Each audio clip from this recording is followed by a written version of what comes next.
Di situ Ruky Al-Basri membeberkan segala sesuatunya tentang Panji Gumilang, termasuk juga yang menyatakan dirinya mengaku sebagai Tuhan. Astagfirullah. Sudah mengaku sebagai Tuhan di sana, diceritakan oleh almarhum Ruky Al-Basri. Tidak usah menunggu lagi, Menko Polhukam dan Polri langsung menyiduk orang ini, dan ini sangat bahaya buat akidah kita. Saya itu tidak akan melepaskan kaki ini. Dari dulu kok begini terus. Pengen disegerakan sih. Dan ini juga diungkapkan Ibu Leni, kata Ibu Leni itu ada bukti-buktinya, yaitu voice note.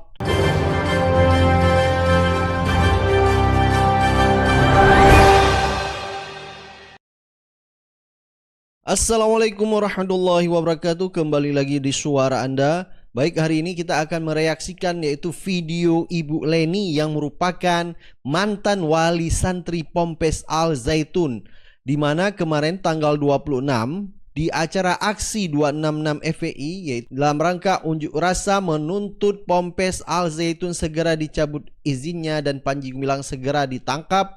Di dalam orasinya, Ibu Leni ini yang merupakan mantan wali santri di Ponpes Al Zaitun mengungkapkan fakta sangat mengejutkan, di mana yaitu Panji Gumilang pernah mengaku menjadi Tuhan, dan ini benar-benar sangat keterlaluan jika ini demikian terjadi, bahwa si Panji Gumilang itu pernah mengaku menjadi Tuhan. Sebelum kita bahas video, sedikit saya baca di dalam redaksi tersebut menyebutkan bahwa orang terdekat Panji Gumilang pernah membeberkan semuanya, termasuk Panji Gumilang pernah mengaku sebagai Tuhan. Jadi orang dekat Panji Gumilang itu membeberkan fakta itu kepada mantan wali santri yaitu Ibu Leni tersebut, yang sekarang sudah meninggal katanya. Jadi Ibu Leni ini pernah bertabayun langsung ke orang terdekat Panji Gumilang yang bernama yaitu Bapak Rukyah Al-Basirin, orang terdekat Panji Gumilang. Baik, untuk lebih jelas langsung aja kita simak video berikut ini. Dan di sini saya begitu merasakan sekali pada saat Panji Gumilang terkena kasus pelecehan yang dilaporkan oleh saudari Kartini, yang saya sendiri ikut serta mendampingi Kartini ke Polda Jabar pada tahun 2021. Saya sendiri sempat bertabayun kepada almarhum Pak Ruky Al-Basri, yaitu suami Kartini, yang ternyata adalah orang dekat Panji Gumilang. Di situ Ruky Al-Basri membeberkan segala sesuatunya tentang Panji Gumilang, termasuk juga yang menyatakan dirinya mengaku sebagai Tuhan. Astagfirullah. Sudah mengaku sebagai Tuhan di sana, diceritakan oleh almarhum Ruky Al-Basri. Ya, tadi kita udah melihat video orasi yaitu mantan wali santri yang bernama Ibu Leni Siregar. Jika memang Panji Gumilang pernah mengaku menjadi Tuhan dan itu ada bukti-buktinya, tidak usah menunggu lagi, Menko Polhukam dan Polri langsung menyiduk orang ini, dan ini sangat bahaya buat akidah kita. Apalagi Ponpes Al Zaitun masih membuka penerimaan murid baru, yaitu santri mulai dari PAUD sampai mahasiswa. Ini sangat berbahaya sekali buat akidah-akidah mereka. Polemik Panji Gumilang ini semakin hari semakin memanas. Ada saja timbul permasalahan baru. Mulai dari dia pernah mengaku menjadi Tuhan, ungkapkan oleh Ibu Leni, dan juga dia menyangkut kasus pelecehan seksual. Dan ini juga diungkapkan Ibu Leni, kata Ibu Leni itu ada bukti-buktinya, yaitu voice note. Ini ada postingan dari Opposite membeberkan fakta bahwa bukti yang disampaikan Ibu Leni yang voice note ini diunggah di Instagram oleh akun Opposite. Baik, coba kita lihat video rekamannya. Pengen disegerakan sih. Jangan ngomong segera, ada segera yang jelek, ada yang lebih baik. Buyar semuanya mahat ini kalau disegerakan. Kecuali kalau saya sudah memutuskan enggak datang. Saat saya masih memperhatikan, enggak boleh lagi perhatikan. Saya tidak mengungkit-ungkit. Tapi kita perhatian namanya.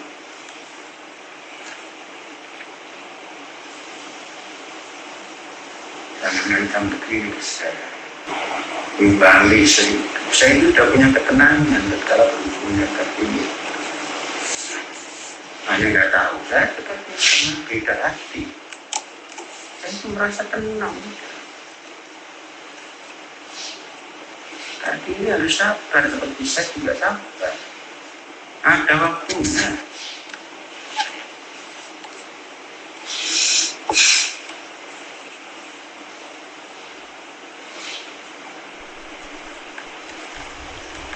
Kalau itu sampaikan.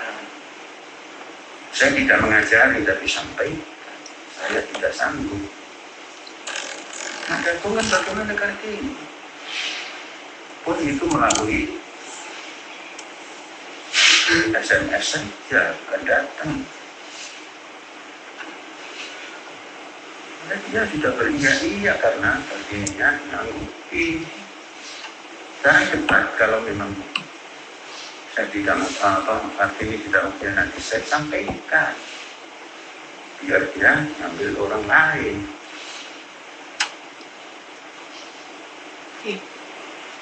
Iya bagaimana Pak? Berat amat kemudian. Saya itu tidak akan melepaskan Kartini. Dari dulu kok begini. Pengen disegerakan sih. Ya, kita udah mendengar voice note yang diunggah oleh Opposite di akun Instagram.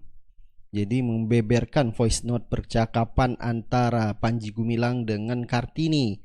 Di sini memang voice note ini tidak terlalu jelas, tapi saya menangkap bahwa Panji Gumilang mengatakan saya tidak akan melepaskan Kartini, yaitu ketika diminta pertanggungjawaban oleh Kartini terhadap Panji Gumilang. Jadi voice note ini maksudnya yaitu adalah Kartini itu meminta pertanggungjawaban terhadap Panji Gumilang tentang pelecehan seksual yang dia lakukan kepada Kartini. Baik, coba saya baca ya dulu sedikit tulisan yang disampaikan oleh Opposite tersebut. Jadi Opposite itu menceritakan bahwa bagian rekaman suara percakapan Panjul atau Panji Gumilang dengan korban pelecehan yaitu KTNI atau Kartini mencoba untuk bertemu Panjul atau Panji Gumilang dan meminta pertanggungjawaban. Namun si Panji Gumilang terus ngeles doyan, merasa tenang dengan maksa bercocok tanam tapi nggak mau tanggung jawab.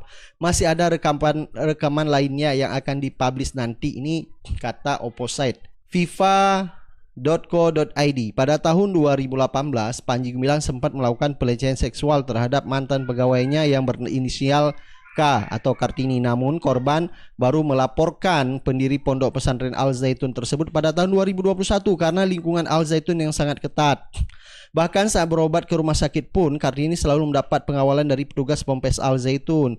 Panji dilaporkan dengan tuduhan pencabulan terhadap Kartini. Korban sempat membuat laporan bernomor LP-B-2-2-2021 ke Polda Jabar. Jadi ternyata ada beritanya dan ini sempat juga masuk di TV One berita tersebut dan ada pengakuan memang Kartini di TV One. Baik, coba kita lihat video pengakuan Kartini di TV One. Saya di sini, baik saya menjawab. Saya di sini minta keadilan. Saya minta keadilan kepada khususnya Polisi Polda, Pak Kapolda, dan Pak Kapolri atas penzoliman yang sudah saya terima dari pimpinan pesantren selama saya kerja di sana. Jadi Opposite ini membeberkan bahwa dulu memang kasus Kartini ini tentang kasus pencabulan yaitu Kartini dilaporkan dulu pada 2 Februari 2021 ke Polda Jawa Barat atas dugaan tindak pidana pencabulan yang dilakukan oleh Abdus Salam Rashidi Panji Gumilang terhadap Kartini. Kartini adalah karyawan Al Zaitun yang bertugas sebagai penanggung jawab perekonomian. Dalam laporan, Kartini telah mengalami tindak pidana perbuatan cabul yang dilakukan Panji Gumilang dengan cara memaksa berhubungan intim dan korban dituntut untuk taat kepada Panji Gumilang. Korban juga diminta melakukan hubungan intim di kamar mandi oleh Panji Gumilang sehingga di alat kelamin korban mengalami peradangan atau infeksi. Namun setelah 74 hari pada 7 Mei 2021 berdasarkan dokumen penyidikan atas laporan tindak pidana perbuatan cabul itu dihentikan. Jadi kasus Kartini sempat dihentikan oleh Polda Jawa Barat pada 7 Mei 2021. Di sini tidak diungkapkan alasannya apa. Namun ada juga beberapa kasus juga ini Panji Gumilang, antara lain ini diungkapkan oleh Opposite ya. 1. Pemalsuan 5 sertifikat tanah seluas 3,9 hektar yang kemudian digadaikan kepada Bank J-Trust tanpa seizin pemilik tanah dengan nilai kerugian 7,5 miliar. Dan ini udah dilaporkan juga ke Polda Jawa Barat. Jadi yang melapor adalah Suhendar. Dan juga ada pemalsuan 2 sertifikat tanah seluas 5.000 hektar.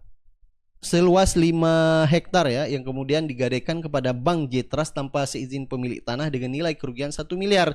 Dan kasus ini juga udah dilaporkan ke Polda Jabar. Adalah pelapornya Deden Suherli. Ada juga kemudian kasus pemalsuan 4 sertifikat tanah yang terletak di desa Patimban, Subang, di mana kemudian digadaikan kepada Bank J-Trust tanpa seizin pemilik tanah untuk melunasi hutang terlapor. Pelapor mengalami kerugian 4 miliar ini juga udah dilaporkan ke Polda Jabar pada 24 Februari 2023 oleh Muhtadid Ajwar. Dan yang keempat, ada kasus tindak pidana penggelapan yaitu 16 sertifikat tanah yang terletak di Kabupaten Subang. Korban tidak dapat mengambil kembali sertifikat tersebut karena sudah dikuasai terlapor dan kemudian digadaikan kepada Bank J-Trust. Pelapor mengalami kerugian 40 miliar. Nah, pelapor oleh Imam Supriyanto. Imam Supriyanto ini kita udah kenal di TV1 yang kemarin juga di Catatan Demokrasi membeberkan tentang fakta Panji Gumilang. Yang sekarang katanya berafiliasi dengan Israel, yaitu dengan mencari dana-dana untuk supaya bisa melunasi hutangnya di Ponpes yang bersangkut paut dengan Ponpes Al Zaitun.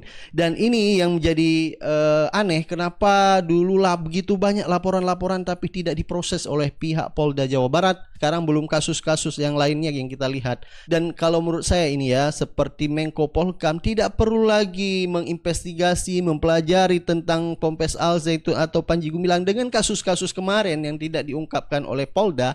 Segera dibuka kembali untuk menangkap si Panji Gumilang ini. Baik, silakan Anda beri pendapat dan komentar Anda. Kita akan ketemu di video-video selanjutnya. Assalamualaikum warahmatullahi wabarakatuh.